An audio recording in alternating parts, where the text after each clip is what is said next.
Hello, and welcome to Gardener's World. As winter gradually gives way to spring, a whole new gardening year full of promise lies ahead of us. So for the next hour, we are going to celebrate the joy of sowing, growing, and sharing the love of gardening by looking back at some of our recent seasonal highlights. On today's programme, Adam visits a garden that's been lovingly nurtured over the past 15 years to create a perfect blend of colour, scent, and imaginative planting. Ben, I've just walked into this garden. I feel like I've landed on the most luxurious bed. This place, it feels so comfortable. Oh, I'm really pleased you feel like that. Yeah, that's what we want, I think, when people come into the garden. We visit an alleyway in Manchester that's been transformed into a garden for the whole community. To me personally, I've got peace out here. And when you go to work, the rush of the day and everything outside, the rush of all that, when you come round the back, it's just so nice with all the flowers in bloom. Francis travels to Devon to meet a gardener who has a huge collection of unusual veg. I discovered a whole world of perennial edible plants, hundreds, thousands of them. And I'll be planting tender annuals for high summer colour. The critical thing about all these tender annuals is they will give intense colour right through into autumn, and that binds the garden together.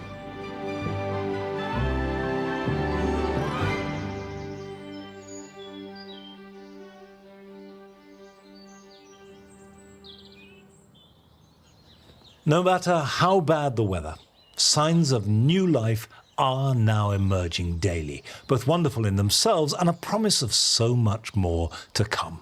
But gardens are about more than just colour, in fact, more than just plants. They're also about connection and community. And last year, Arit visited one that perfectly encompassed both.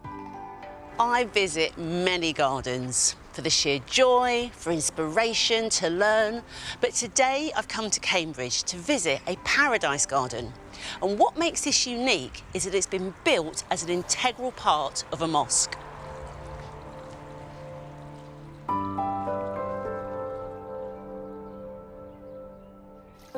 This is the Cambridge Central Mosque, where the first thing that greets you is the garden. It's a place the local community share as an escape from the city just beyond. And it's also where women come together and share their passion for gardening. Once a week, volunteers Husna, Sophia, Nazreen, Abida, Kate and Nabila come here to sow seeds, propagate, weed and, of course, socialise. I think you need some extra compost. Bring that over. Yes, so what exactly are you doing today? So we're sowing the seeds of the German pinks, the dianthus. So we've collected the seeds in envelopes, and now we're going to prepare the mixture that it is going to be sown in. Okay. We're going to put 1 cup of compost, and I'm adding half a cup of vermiculite. Yeah. And we mix it all together. And are you able to just sell them to the people that come and visit the garden? Can anybody? We sometimes give them away. Yeah. Sometimes put them in the garden as well, so Yeah. get more extra ones out. Yeah. Of it. Free plants, which is very good, isn't it? Excellent. 2 weeks ago I was weeding here, and it's not my favorite job, weeding. But do you know, the scent of the roses, of the damask roses, it was so beautiful, so lovely, that I could have just sat there weeding all day. It was just absolutely lovely. It's just such a pleasure to be gardening here.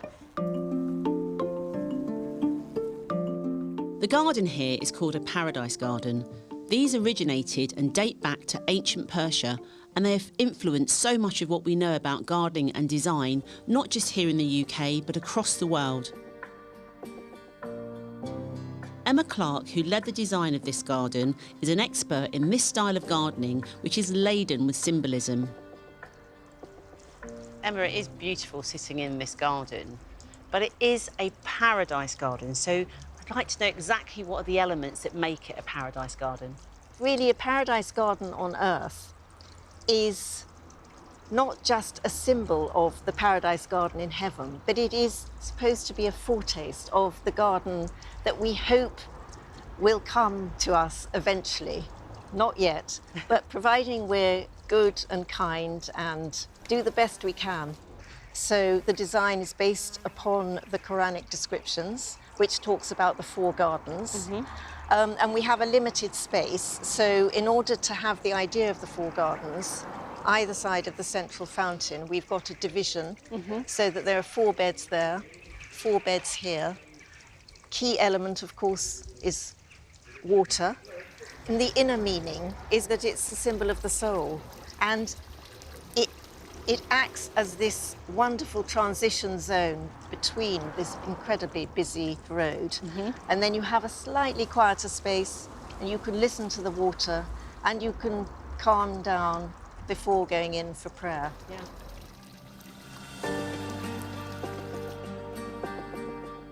Any day I come in masjid to praying, and I sit there I feel very peace and very nice.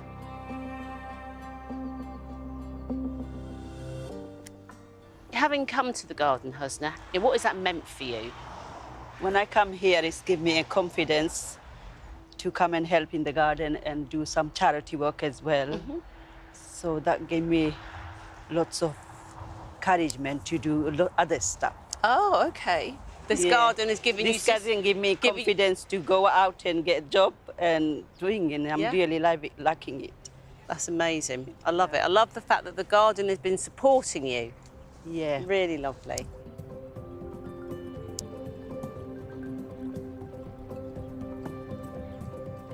The head gardener is Helen Seal, who's developed the garden on organic principles.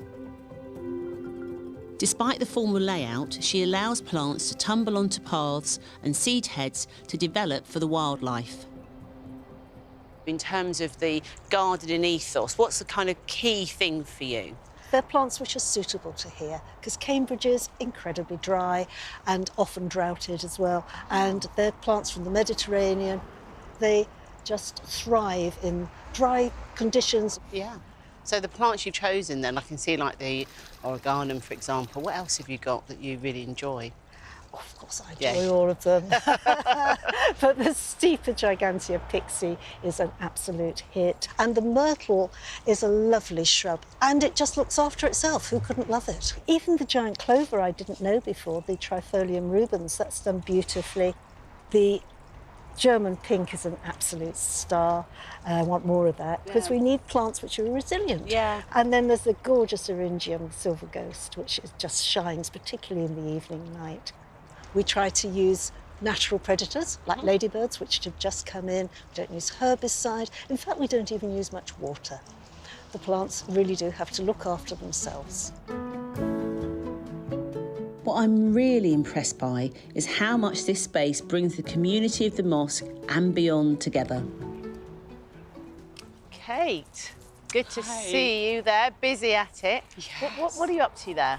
So I'm just trying to coax the jasmine around the railings. I mean, you know, this grows about 5 centimetres a week or something, so we have to keep on top of it. How did you get involved in the garden? I used to walk my dog past here, and as I watched it grow, I just thought, it's so beautiful. I wonder if they would like a rather inexpert volunteer. So I cheekily asked one day when their head gardener was here, and she said, yes, Wednesday mornings. What keeps you coming back to this garden? I think it's a combination of things, because, I mean, it's such a beautiful space. You often see people from the wider community sitting, just, you know, having a quiet moment by the fountain. I'm like everyone else, I work at a computer, so this is a really nice thing to do for a couple of hours. But also, there's a really nice bunch of women work here, and I just like hanging out with them as well.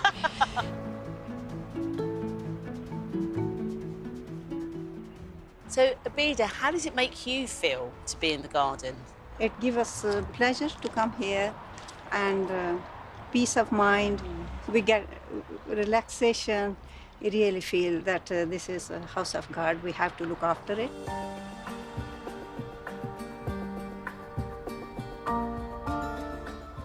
Sometimes it can be difficult to pinpoint why a garden feels good. But here in busy Cambridge, I think I know why. This garden has been beautifully designed. It has a gardener and a local community that cares for it, and delightful plants that tantalise all of the senses. So it goes to show, no matter your faith, this garden is a slice of paradise.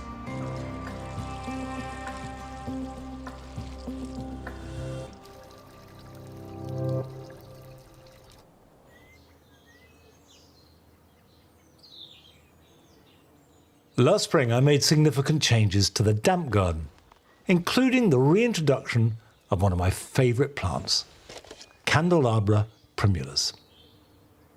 I did plant them in here before, and for a year or so they looked great. And this is their natural environment. They love damp shade. But the hostas and the Compilations grew too big, and the competition was too fierce. And although they like shade, they were actually shaded out. They just simply got no light and disappeared. So I've changed things around, created a space where I can plant them. And if you're not familiar with Candelabra primulas, they are obviously part of the primula family. Most of them come from China or the Himalayas around Tibet and North India. And they grow in these incredible tiers or whorls of flower. So you can have bright oranges, yellows, pinks, really dramatic flowers in late spring and early summer. I'm going to start with Primula beesiana. And this it grows to about 18 inches tall with sort of pinky purple flowers. Now these are small plants at the moment. They take about 3 years to reach full maturity, so you have to be quite patient. Those, as I say, are a kind of mauvey pink. But on this side, I've got a really good orangey yellow, which is Primula bulliana. Now this is semi-evergreen, which tends to mean that if you live in a mildish area, they will stay evergreen. But in this garden, we do sometimes get some really cold weather, in which case they will lose their leaves, but they'll grow back. And I can put these in here for the moment. What I will do is, before planting them, I'm going to soak them. These are plants that are happiest when they're really wet. It doesn't matter how much you water the soil. If the compost itself is very dry, very often it doesn't absorb. So by soaking them first, that means they get off to a good start. I've added lots of compost as a mulch that's worked in. So this is really water-retentive soil. Along with new plants in the damp garden, there were some old favourites in the dry garden.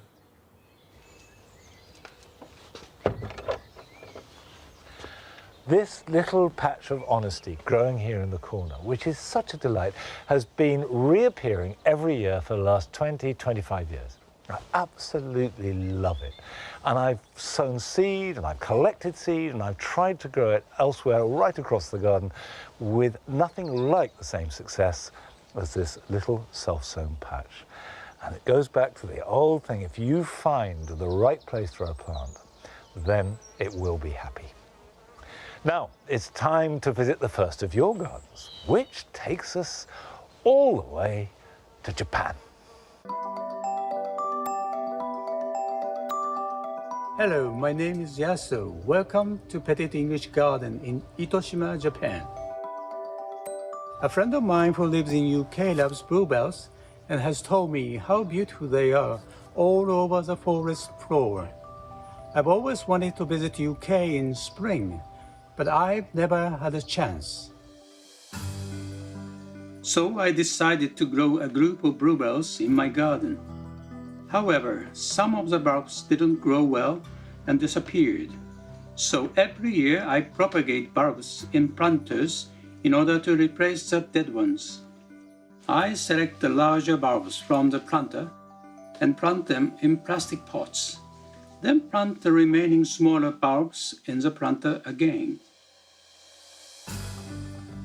It's mid-April and the bluebells are all in bloom. The carpet of blue flowers in lovely shapes is truly beautiful and inspiring. I hope to increase the number of flowers much more. Thank you.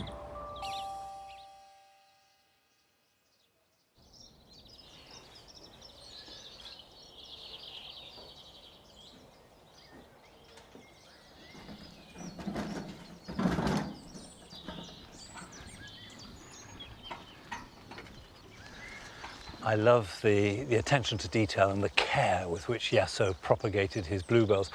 But if you're thinking of doing the same in your garden, and bluebells are wonderful, do make sure that you do it with English bluebells and not Spanish, because the English bluebell, which hangs just down on one side, and we think of as a carpet in woodland, is not too invasive. Whereas the Spanish bluebell, which hangs on both sides and is bigger and generally more robust, is truly, truly invasive. And once you get that into a border, it's very difficult to get it out. As spring flows seamlessly into summer, for all my attempted control and planning, the garden seems to take on an ecstatic life of its own. The cottage garden now is reaching that lovely, fulsome softness that is part of the dream of an English cottage garden. And yet there's more to come. The roses haven't really begun. Some are just tantalizingly appearing. There's so much else happening. The foxgloves and the alliums and the lupins. These are all doing their thing in a kind of loose, free manner. And for about 6 weeks, the cottage garden is my favorite part along with it, because the planting here has a looseness that we've allowed to happen, but also happens on its own, almost despite us. It just sets off and takes its own path, and then you become a spectator. And I love that. But beauty can be created in the most unexpected of places.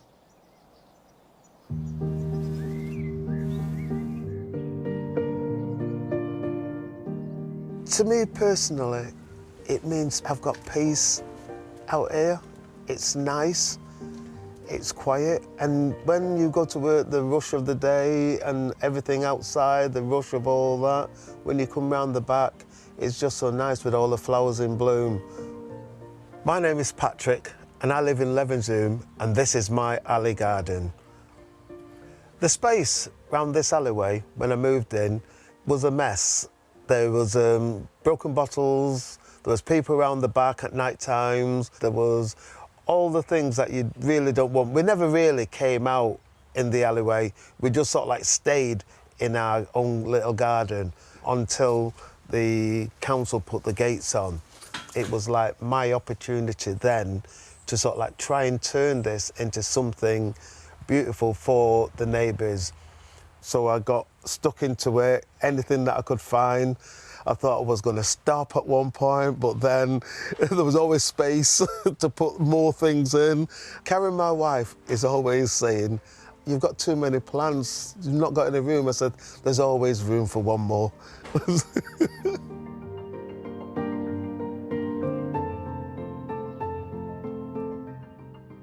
I like to write names of what the plants are called.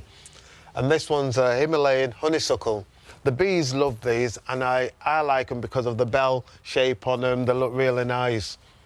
The pegs, I put them high up so that people can see them. They're not having to look down the bottom for them. They're nice height, and it's a way of letting the neighbours or anybody that's out here know what the plants is. They want to buy those plants themselves.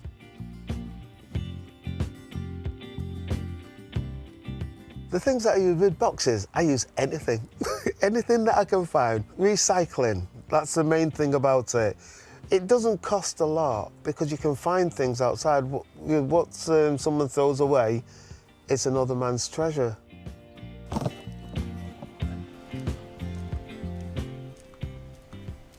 These tyres I got from a local garage that were giving them away, painted them up, sorted out, get a nice colour with them, put the pot in the middle and put a cordyline in it to give it a nice height. I've got a bread bin that I use. So anything that I can find, I just use it and then just add them to the alley garden because it makes it look different and people enjoy seeing something different in the garden.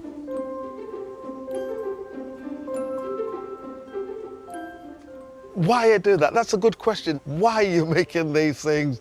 The alley doesn't need any more. But I said, I'm just creating something, just making something different to give somebody a laugh with seeing it, or inspire somebody that can do it, maybe do it better than me, but it's something that you can do and it's keeping me busy.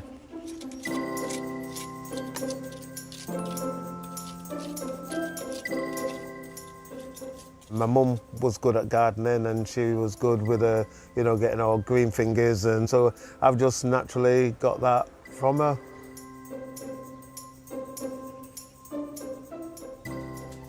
In my alley garden, I've got loads of lovely plants, but this one is my mum's plum tree. When she passed 5 years ago, I took it and brought it here, and for the last 5 years, it hasn't bared anything, and this year, the first time, it's got plums growing on it, so I'm looking forward to trying it, and it's so special, this one for me. Before my mum passed, I was lucky to get her, she was able to see the alleyway. She loved it. She used to always, every time she come for a Sunday dinner, she'd always go out and she'd have a look and see all the new things that was growing.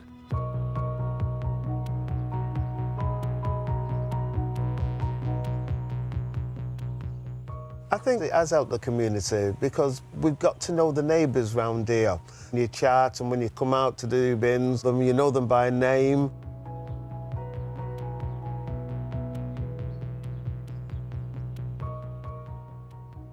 I've got to the stages now where I take cuttings and then I will, you know, grow the plants myself from off the cuttings, and then with that I can spread them around the alleyway and give them away as well. We've had other people who've seen it and they've started their own.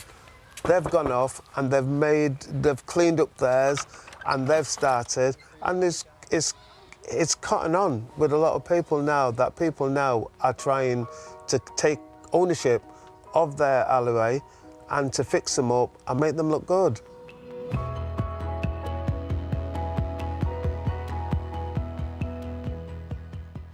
I thought it was absolutely amazing what Patrick's doing in the community.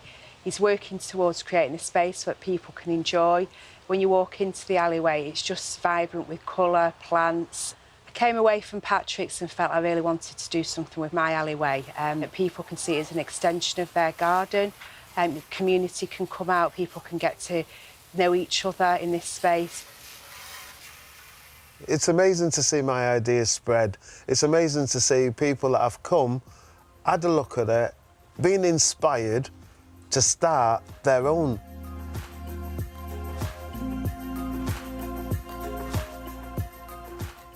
Sometimes when you're sitting there, you don't feel as if you're actually in living room.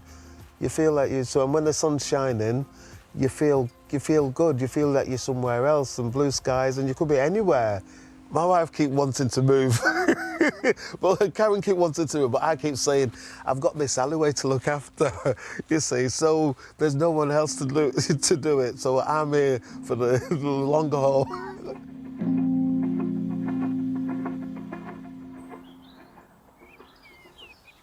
Right through into autumn, and that binds the garden together.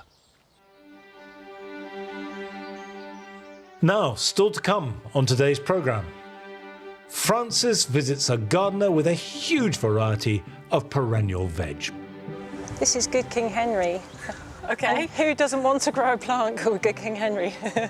So this is a green leafy vegetable, a bit like spinach, and it's been grown for centuries.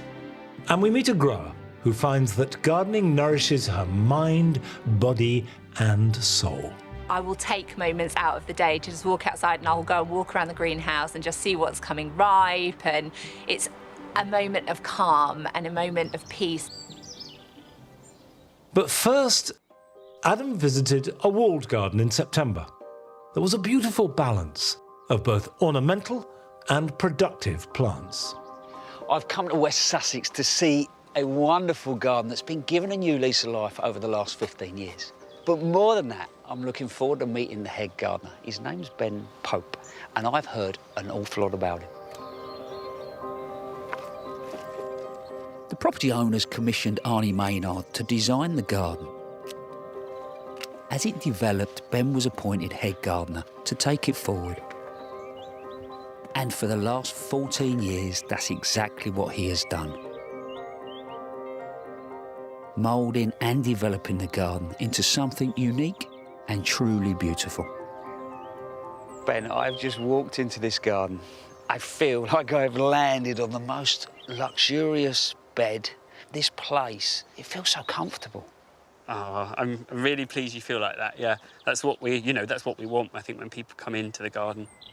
What was it like when you first came? There was a garden here before, there has been for the last 200-300 years, but Arnie was designing this area and he'd stripped it back to the bare bones. He'd left all the really important things, so like the lovely old apple trees, the layout, as it were. Yeah. The beds were completely empty, but it still had that atmosphere. I walked through the moon gate and straight away I was just like, I would love to work here.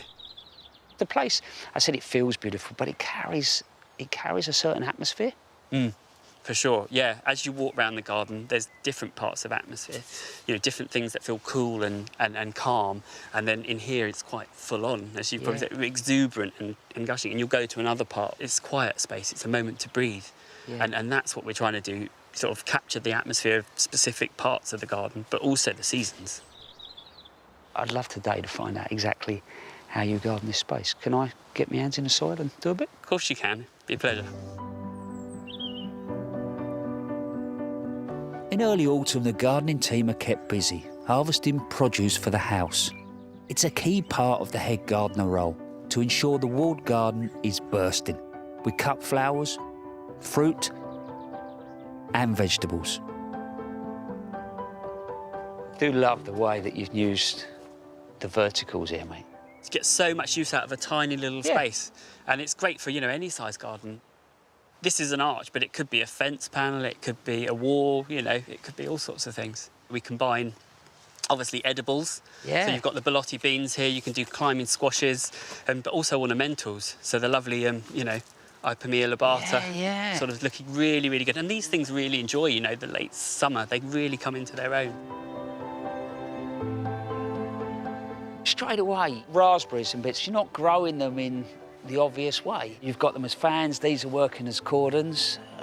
So there's a beauty there, straight away. Yeah, there certainly is a beauty, but there's also practical reason. You get so much in a tiny bit of space. You're literally a foot and a half out, and you've got a crop there to pick. Yeah. There is a lovely, harmonious feel to the place. The soft, romantic planting is repeated throughout. But there's something else that pulls the whole garden together, and that is the creative use of topiary and clipped hedges. Keeping this lot in shape takes time, so I'm going to give Ben a hand to cloud prune this box. It's great to have some, company. Yeah. I'm clipping this, and actually, in reality, you don't seem to have much in the way of sort of caterpillar damage. We had it 3 years ago, and I thought, oh, it's migrated out of London, it's reached us, Yeah. Every year now, we sort of have a little bit, but all I can put it down to is we've got masses of bats and garden birds, And I think between the two of them, they're just kind of never had to spray for it, so. If we're brave enough, and we can offer enough diversity of habitat and food in our gardens, just to back off, wildlife will play its part and come. It's just sometimes, isn't it, being brave enough to do that, really. It really is, yeah. And like you say, it's having that courage to just hold back and watch. What do you reckon? About there? It's looking good, yeah. Lovely. You can always moan about me when I've gone, can't you? Now, Ben has more stuff for me to do. We are finishing cutting back the wildflower meadow. So once you've sort of done that, you sort of leave down for what, week, 10 days, something like that? Yeah, exactly. I mean, it all depends on the weather conditions, really. You're just waiting for it to dry out, the seeds within it to dry so that they'll fall through as we rake and collect. Because have you got a yellow rattle in here? We do, yeah. But it flowers much earlier in the year and has already dropped its seed. And again, the yellow rattle's helping to control the grass figure. And the mix in here of wildflowers, and even here, I think I'm raking up some alchemilla and bits and pieces. So what's the thinking with that? Like any gardener, I'm kind of treating the meadow a bit like a border. Yeah. And you know, it's for diversity, you know, and also to make it look attractive. Even looking over there where you've got the canes in, I presume that's marking something? Yes, yeah. So as we're cutting through, we've got orchids that have moved in. Wow. They're helleborines and dactylorizas, so not the rarest, but equally absolutely lovely to have. And we want them to seed as much as possible, so we won't cut them down. See that face there? That's a jealous face. You love it. He's slightly jealous. I think we're almost pretty much there, so... Cup of tea? Yeah, slice of cake. Now you're talking, mate. Yeah. I knew this was going to be a good place.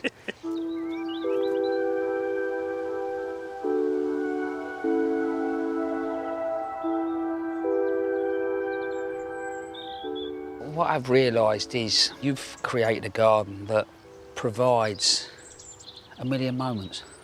But more than anything, you get the sense that the soul to this garden is actually provided by you. Oh. Well, that's an amazing thing to say, and I'd love to claim it. But yeah, my hard work, along with everyone else who's involved, has kind of hopefully given you those moments today.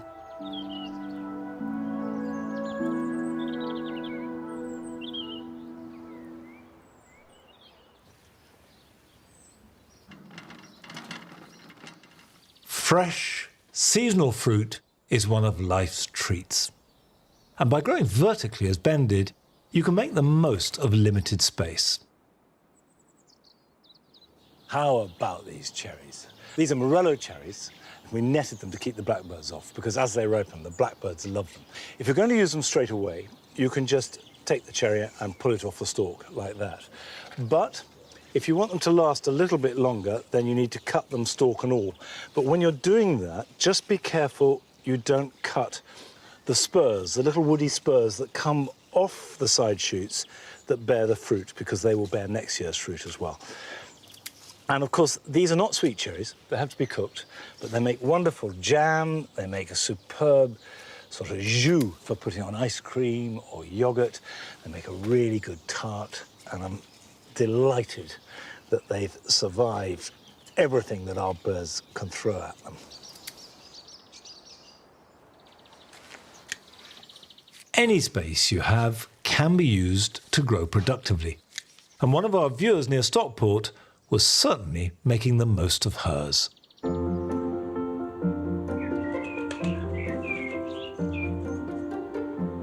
Hello, I'm Laura, and this is my small suburban garden in East Cheshire. This year we want to grow as many of our own fruit and vegetables as we can. We want to try and utilise the space in the borders we have that normally I would be growing annuals in, but this year we're going to be growing vegetables. Our garden's pretty small. It's got 6-foot high fences, it's west facing, it's full of children's play equipment. It didn't sit right to just carry on as if nothing had changed. So in a bid to keep my mind more occupied, it was time to start growing vegetables more seriously. I'm mixing little clusters of things like French beans, peas, beetroot, and even these red cabbages amongst the perennials, in the hope the garden will be both beautiful and productive without taking away the space we need for our young children. Our garden is far from perfect. Slugs help themselves regularly, and with 2 small children, chickens and a dog, things get dug up, pulled out, trodden on or squashed on quite a regular basis. But if we can do something that puts food on our table ourselves and smiles on our faces along the way, I think we'll have done some good.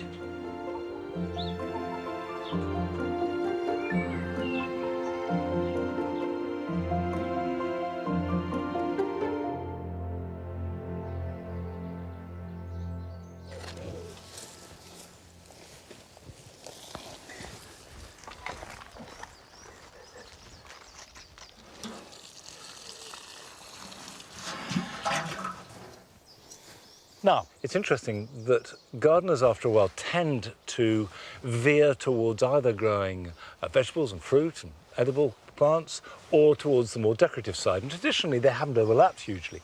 But increasingly, young gardeners are ignoring those boundaries. And we went to visit Lucy Hutchings in her garden in Suffolk.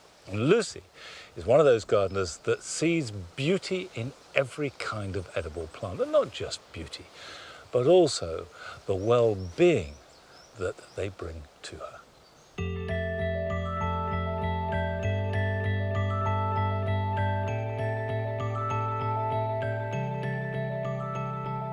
The garden is a real haven for me. I was going through a really stressful period and I just needed something that was a complete distraction and totally removed from what was going on. I needed something just to make me happy and in a really uncomplicated way. I will take moments out of the day to just walk outside and I'll go and walk around the greenhouse and just see what's coming ripe, and it's a moment of calm and a moment of peace. Everything that I grow, I want to be able to harvest one way or another, but I also want a really, really beautiful garden, and I think that's what a lot of people feel. You don't have to choose, you can have absolutely the best of both worlds. There's a really diverse mix of different edibles in the garden. I've found a way to use as much space as humanly possible. Got your kind of classic veg, beans and cucumbers and that kind of thing, all the way through to some more unusual stuff.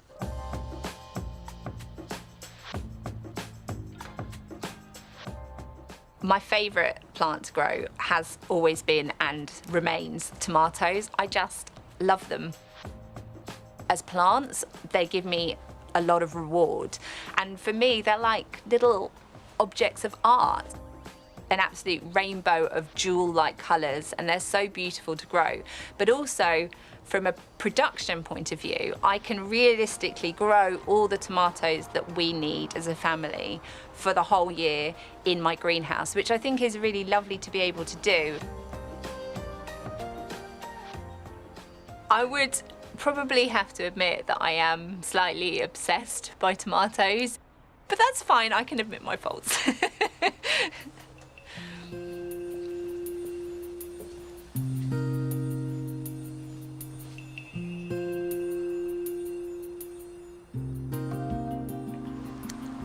Okay, this is one of my all-time favourite heirlooms and it's fantastic. It's called Ananas Noir, or black pineapple if you prefer the English, but you'll usually find it with the French name. And it's just a really fantastic all-round heirloom. This one really gets exciting when you slice into the middle. So it should have a really spectacular set of colours going on. Okay, so there we go. If you can see, there's this amazing psychedelic, almost tie-dye effect in the middle, which is so striking. It's a fantastic slicing tomato. And they're super juicy. It's all over my hands. And the smell is amazing. You've got that little bit of acid that keeps it interesting and like tingles on the tongue, but then it ends on something really sweet, and then you've got fruitiness and a little bit of earthiness. I love this tomato. It's one of my favourites.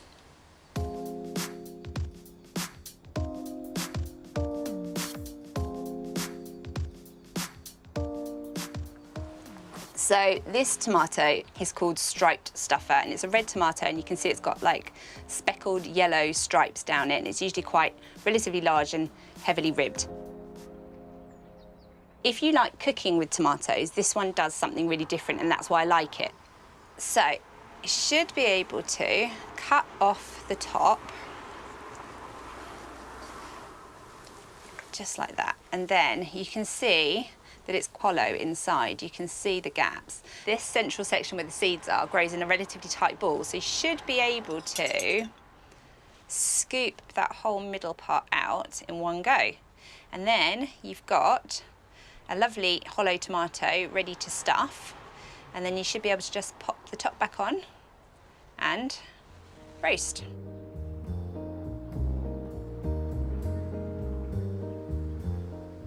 I've tried a lot of methods of supporting tomatoes over the seasons and hadn't quite found one that worked really well, especially supporting a really big tomato like this mushroom basket one here.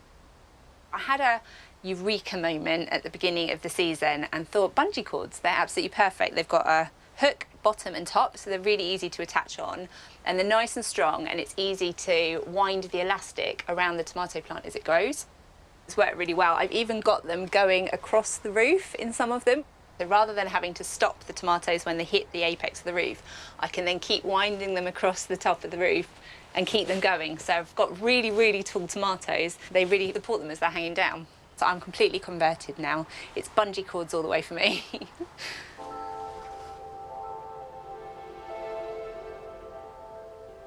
So, like a lot of people, I have not had the luxury of a massive garden, but I have absolutely zero self-control and I want to grow everything. You do not necessarily want to have to choose between having a beautiful garden and having a really productive one. I've got 10 squash plants on this tunnel in a really, really small footprint. And it's allowed me to plant loads and loads of stuff around them as well and really make the most of space. Then you've got something that's really doing both the edible and the ornamental job really, really well. I've got some massive tromboncinos just on the end of it there. Everything's all interplanted and the effect is really, really beautiful. I bring colour in with edible flowers like these physalis and peppers and sunflowers. This is peppermint chard. The name has nothing to do with the flavour. It doesn't taste minty. It's named because of these neon pink stems that look like candy canes. It gets so big and will reliably produce greens for a good year or so. My garden is a huge source of pride and joy for me. It's important for me to show just how beautiful edible plants can be. And I feel really privileged that I get to share that with people and hopefully inspire them a little bit about just how much is possible with edible planting and edible growing and different ways to make the most of the space that they've got.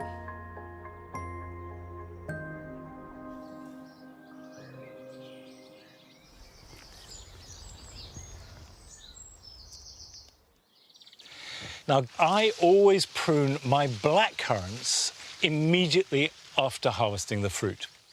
And this gives light and air so that the new growth will ripen and that should bear some fruit next year. Because blackcurrants, unlike red currants, white currants or gooseberries, produce their best fruit on young growth. So on first year growth, the very best is usually on second year growth, then it starts to tail off, and by the fourth or fifth year, it's producing hardly any fruit at all. So the pruning pattern is to take out a third of the bush, removing the oldest third of the growth every year, so you renew it every 3 or 4 years, and that way you get maximum crop from it. And unlike red currants, gooseberries or white currants, you don't just prune back to a side shoot. You go right down to the base and cut off the oldest third and remove it completely. But you can see that the older growth is harder, it's dark brown, and then you've got the next stage of growth and then on. And this will keep a better shape. You don't want it to sprawl too much. Even the wood, when you cut it, smells pungently of lovely black currants. Gardening like this here at Longmeadow is pretty easy. The soil is rich, the plants are happy, the weather is never too harsh. However, there are places where gardening can be quite robust. Anna Learson has sent us this film from her garden in Oban on the west coast of Scotland.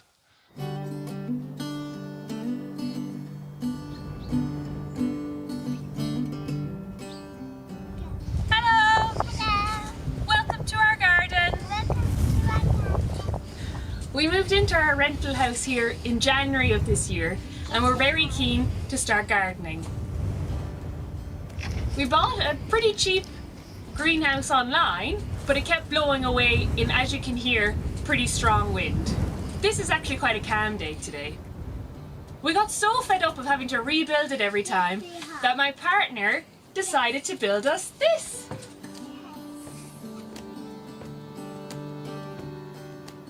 We salvaged the panels and we've actually used some of the struts as supports for our plants. But as you can see, things have really taken off since then. We've got tomatoes, lettuce, dill, and what's this one, Saoirse? Cabbage. Cabbage! As you can see, we've also got a bunch of shells. Yes, we have. We had so many, in fact, that we decided to make a shop. Do you want to show them the shop? It's out the front. So we made a little free shop with all our spare plants. We advertised what we had on offer and how to look after them, and put them all in pots outside the front gate. They all found happy homes within a few days, so today we're adding our last couple outside with some extra paintings. Thanks for all the tips, Gardeners World. Bye. Bye. Bye.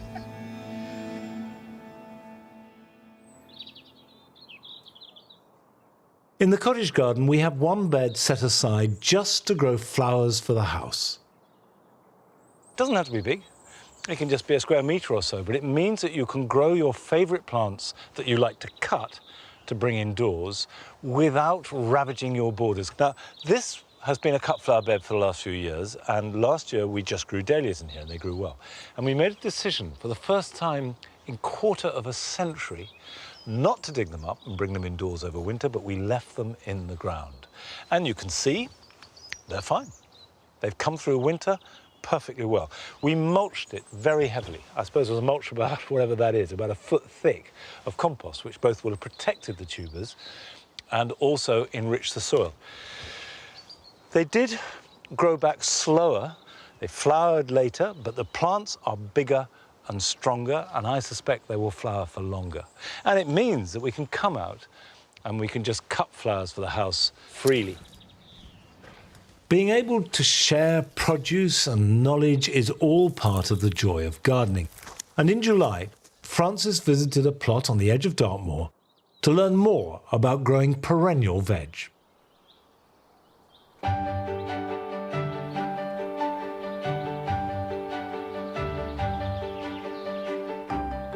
I always try to spend as much time as I can on my allotment, simply because growing fruit and veg for myself and my family is such a lovely thing to do. But I'm always keen to learn from other growers and experiment with what I grow myself. So I've come to Devon to learn more about the incredibly exciting things that are growing here. This 5-acre plot is co-owned by several families. They grow and swap the kinds of familiar vegetables that we often grow on our allotments and gardens, most of which are annuals and grow from seed each year.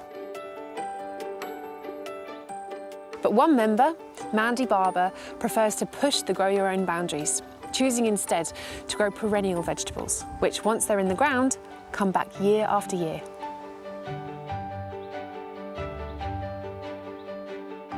Mandy has been a passionate veg grower all her life, but since she discovered her first perennial vegetable, she has never looked back. There's so much, isn't there? I know, it does feel very abundant, doesn't it? Yeah, it does. So what got you into all of this? Well, about 12 years ago, I discovered a plant called a perennial 9-star broccoli, which was a fantastic plant that grew for about 5 years, and that was the beginning of a great perennial vegetable adventure, I think. And I discovered a whole world of perennial edible plants, hundreds, thousands of them. So how many have you actually got here? I did try and do a count the other day because I was trying to stick labels on them all. Yes. And I think it got up to about 220 or something. And you're not growing these just to eat them, you're also researching them, is that right? Yeah, testing them out, potential future food crops. I mean, I knew of a few basic perennial veg, but I just had no idea there was such a huge variety of them. It's kind of incredible, isn't it? Yeah.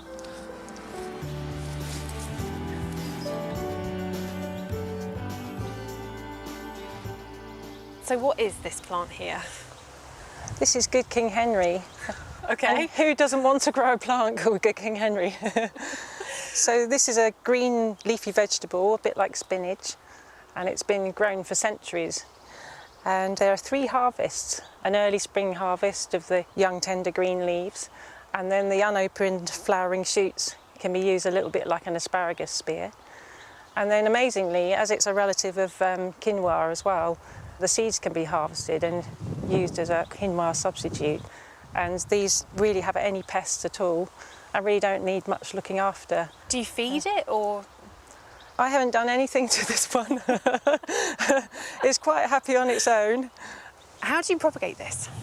The best method is to sow it in autumn in a nice big pot, sort of surface sow, and then just ignore it basically for a couple of months, and then one day you'll be walking past your pot and you'll see hundreds of little seedlings coming up. Good King Henry.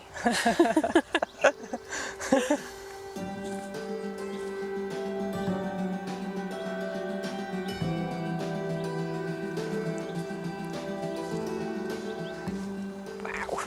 What is this? This is amazing. Well, these are the lovely climbing vines of Apios americana, which is also called hopness. Right. This was once an important food for Native American people.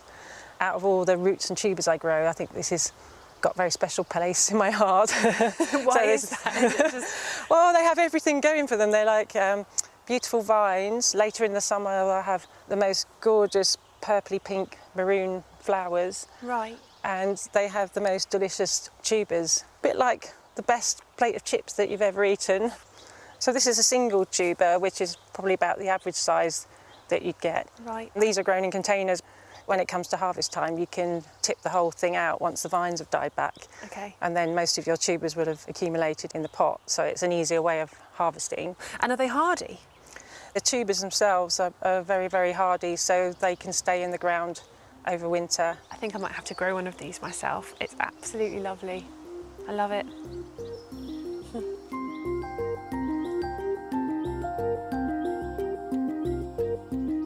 One of the issues with annuals for those of us who don't have a greenhouse or polytunnel is that we can't produce fruit and vegetables until the weather warms up, which means we're left with what's known as a hungry gap.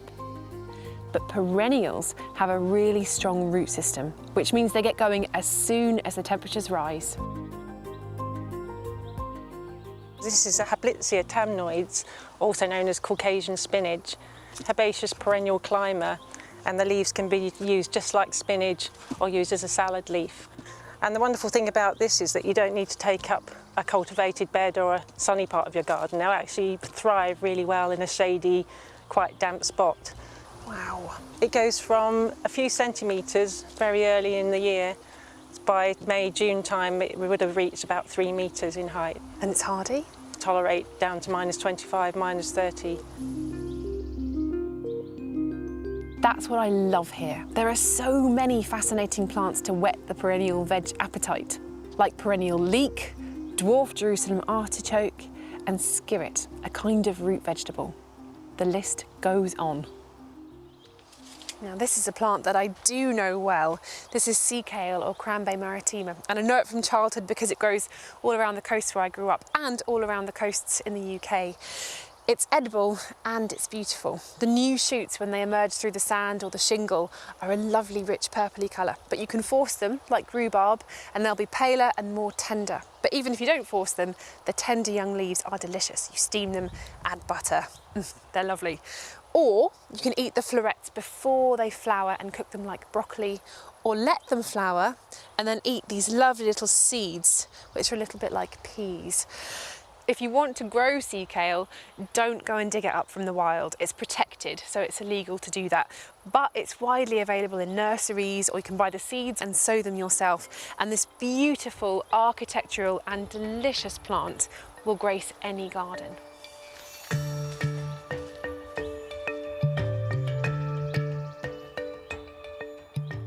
You see, to me, this just shows how ornamental edibles can be. You don't have to compromise on beauty as well as it being functional. I know, that's the wonderful thing about an edible ornamental garden. You don't have to separate your vegetable garden from your flower garden. But what is this one? This is Taunton Dean, which is an old West Country perennial kale. You can harvest the leaves all year round. Traditionally, they would be passed from neighbour to neighbour just through cuttings. Its other name is actually cottager's kale, which sort of makes reference to its use by ordinary folk over the centuries. And that's the thing that's kept this variety alive, where so many have disappeared. I mean, for me, this just is what's so special about perennial veg. You plant it out once, you don't have to do anything to it, and it looks amazing. And in the spirit of passing things on, Would I be able to have a cutting of this, please? Of course, you definitely need your own Taunton Dean. I think so too.